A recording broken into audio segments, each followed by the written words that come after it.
mawungabeka nje umuntu esithombeni iyini midwife mangathiwa uyichaze nje chazele umuntu ongazi. So imidwife usuke usufika esigabeni sokuthi utrainelwa ukuthi ukwazi ukubelethisa. Okay.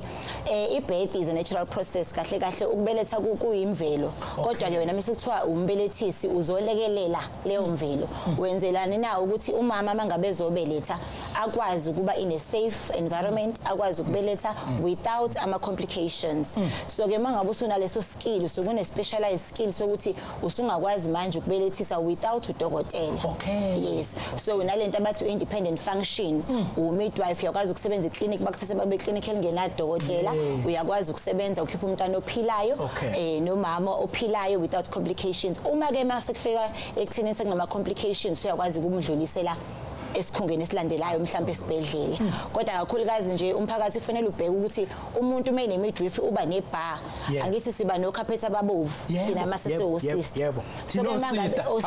Wakhuluma sister absolutely. So uma usister no carpet onjani o maroon, yes. So ke uma usunemidwife ke uzoba nebar, mhlawumbe uzobonakala ngebar engazi uthi green. Yebo ihlazana. Imidwife ke leyo. Ngoba manje uma ubiza lona no carpet wodwa ongenazo lezi igaba lezi akakazihambi ngiyakwazi ukukusiza engibuyela kuleli phuzu lokuthi akusho ukuthi mawungena eclinic